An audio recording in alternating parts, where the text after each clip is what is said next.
Hi, it's Saturday, June 15th, 2019, and this is the Pro and the Con Show, and I'm your host, Michael James Ott. Welcome to the show once again. So an ongoing effort to improve dialogue amongst the warring parties, which is basically what it is. I mean, we have two political parties, and we've let ourselves get entrapped in their rhetoric. And so this is a program trying to encourage everybody to think for themselves, to look for the who, the what, the where, the when, to try to help us mutually strip out the bias from what goes on in our lives, especially in this democracy that we hold so dear. This grand experiment, actually, from some guys that sat around 250 years ago and try to come up with a new government. And so they came up with a constitution. It's been amended multiple times since then, and here we are in an age that's changing because of the a lot of different things. But one of the big ones is the communication systems that we now have, and the availability of information, and in fact there's so much of it, and we really don't have very good control of it, which is both good and bad. Okay, the good side is it means that a guy like me can make a video and post it on the internet, and people like you have the opportunity to watch it, and that's a positive thing. The negative thing is, I think of myself as a pretty upfront, fair-minded person, but and my agenda is I just want everyone to do better, to work together better, to make this country better. There are other people who would pay money, especially foreign people or fairly wealthy people that would pay money to have somebody like me make presentations like this, and with the hope and goal of influencing people for their benefit and not for the benefit of the people. And I guess that's, in the end, you just have to look for the facts, the who, the what, the where, the when. Okay. And secondly,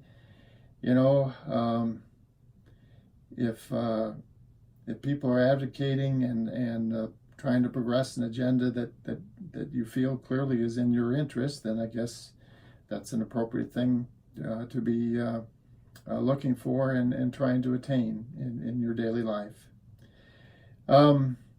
So again, we try to go through the different websites, some of them left-leaning, some of them right-leaning, some in between, and look at the way that they deal with these different topics, these different storylines, and to kind of be able to see the influence, and so by the choice of graphics and rhetoric and so on, how they would try to influence the people that are watching their stream of information. I hesitate to call it news because, again, the news is the facts, right? The who, the what, the where, the when, and with only maybe an hour's worth of news that's actually available every 24 hours. The other 23 hours on all these different streams are not the news. There are various forms of opinion or prognostication or whatever, which of course leads to quite a bit of bias. So I was looking through, it's Saturday, June 15th, and looking through the different storylines, and I don't really see one that's fairly consistent, and one that hasn't been talked. It's not new. So there's one storyline which I'd like to comment on, and it has to do with the influence. People try to have influence on our elections. So they try to take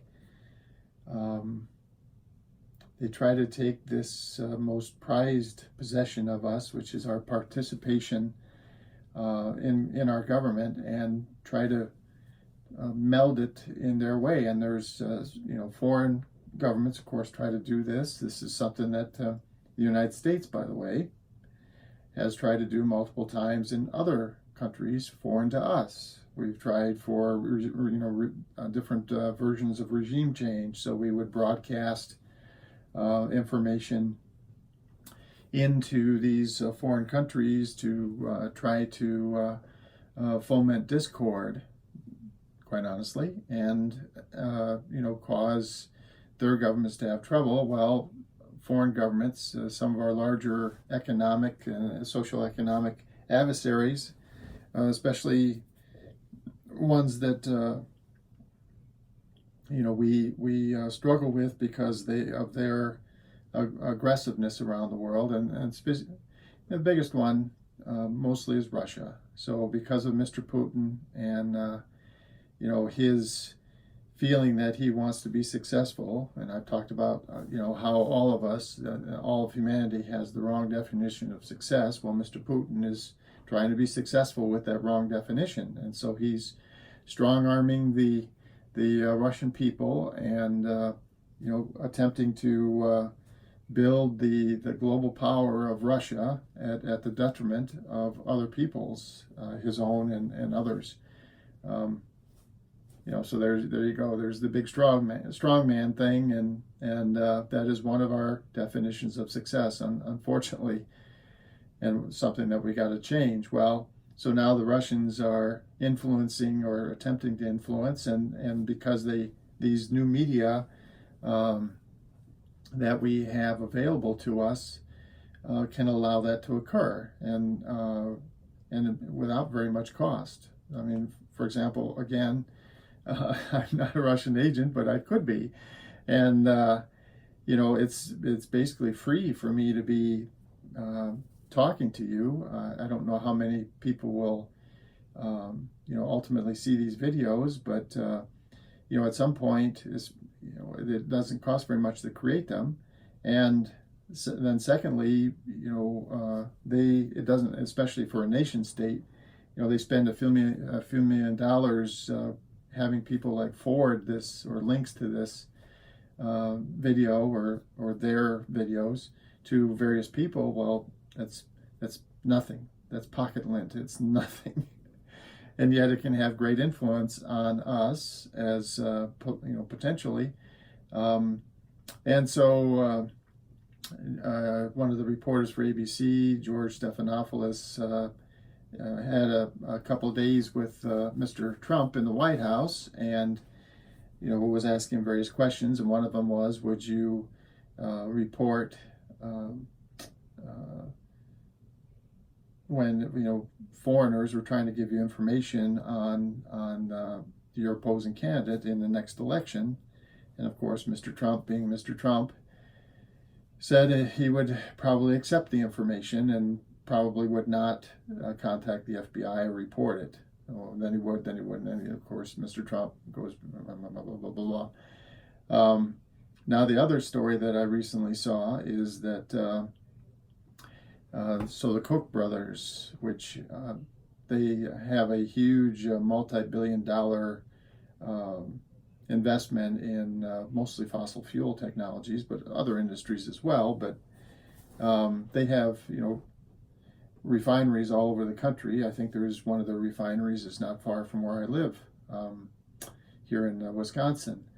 And they choose to try to have influence with their money on our internal elections as well. And this is something that, okay, there's 340 million of us in this country, give take. How many of us have $1 billion, folks? Huh? How many of us? How many of us have $1 million, folks? Okay, you're talking about the tiniest of percentage of people that have the kind of wealth that we're speaking of. And yet they're using that wealth to try to influence us to vote with them. Okay?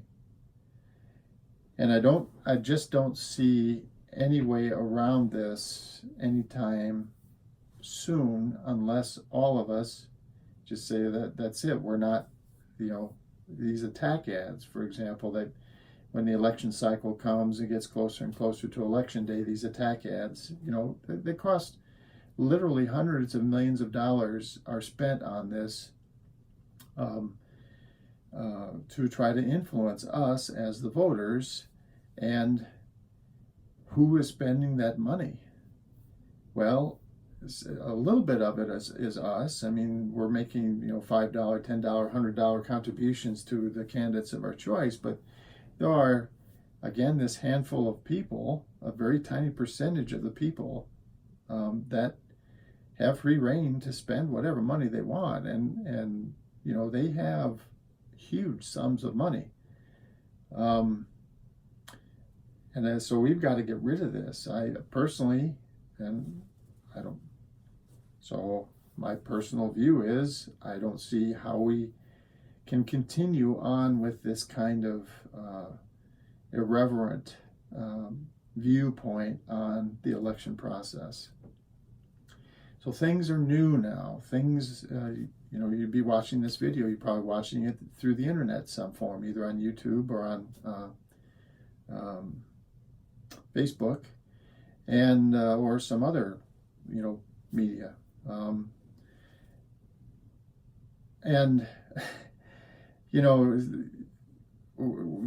So the information can be had.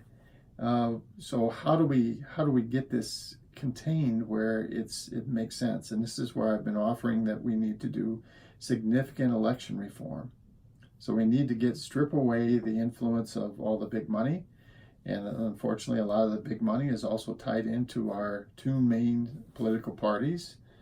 So we got to strip that away. And how do you do that? Well, you use these modern systems, modern information systems, to identify candidates. And again, I'm suggesting, and because other people have suggested to me, this is not all my idea. This is just I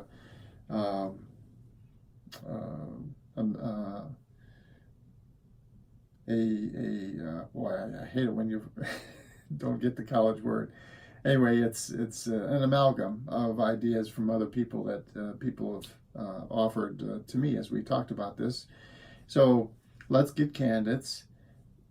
Just call them up, okay? Just like jury duty, there's potential candidates. So we go through and we randomly select a bunch of people and we screen them through a reasonable path that our Congress has agreed to, and they offer information on themselves, and they would make videos similar to this one where they talk about what they think about the different issues and what they think their strengths and weaknesses are, and just on and on and on. You can imagine it's almost like a job application kind of thing. And then we, all of us, look at that preliminary information and we kind of vote, okay, we think these things, and we're only allowed one vote, and people aren't allowed to influence us. And that information, by the way, is very standardized. All the candidates have the same information formats and amount of information. Of course, their names are different and their histories are different and so on, but it's there. And then we can look at that, and then from that, we would say, okay, here are some viable candidates for Senate from, Utah. Here's viable candidates for president. Here's viable candidates for House of Representative in these districts, and so on. And then we would allow those candidates to provide more information. So this would be like a stepwise phased process. And then, they provide more information, and now we do like a final vote, okay? And all this is perfectly feasible and perfectly easily done. And it's a reasoned and fair approach to elections, given that we now have modern systems, and the vast majority of us have had, some levels of education. The vast majority of us can read and write, and we can make sure that these systems are open to people that have less access to things. So our public libraries would have, which they do, they have computers and terminals where people can come, even if they can't afford their own computer, they can sit down and use the internet or do research or whatever it is they want to do on those computers. And there's plenty of opportunity to afford that access. And then by locking it down in this way, by standardizing it in this way, we can automatically get rid of the influence of people like the Russians or the Chinese or anybody else that might be attempting to influence our elections. We can also strip out the influence of big money and the political parties, which in my view certainly have outlived their usefulness. So I'm an advocate for a significant change in election and a huge shift in our election formats. We're still electing our representatives. We're just going to change everything about that. And also, by the way, preventing people from being reelected and so on, that would all be part of it. If you look at the laundry list of all the ills of our current system, we should address each and every one of those with the new system. And by the way, the Constitution of the United States, let's throw ourselves back 250 years in history. So there's gentlemen, delegates from the different states back in the day, and they sat there together and they just said, okay, here's all the things that were wrong with the past, with the governance of a king and the local governors and all of that, all the problems that they fought a war over to try to put behind them. They listed them. Okay, here's all the issues, here's all the problems that we see with the way it was in the past. So how do we fix that? How do we go through step by step, one by one, and then make sure that those problems don't occur again, or at least do our best effort at making sure, right? They don't know. There's no way to predict, but they make their best effort. They talk it through, they reason it through, and they come up with this form of government, which has been pretty darn robust for 250 years. And there's nothing in the Constitution, well, there's very little in the Constitution about the actual election process. Those details and stuff were left to Congress, and the political parties and all that have formed and been both positive and negative, but here for the last decades, probably more negative than positive. And so we would just be doing that again, amending the Constitution. So the Constitution not going anywhere, amending the Constitution to fix a laundry list of specific problems that we've had with our election system over the last decades. All right, well, we're out of time. So for myself, Michael James Ott, this has been the Pro and Con Show on Saturday, June 15th, 2019. I hope you'll tune in again. And until then, bye for now.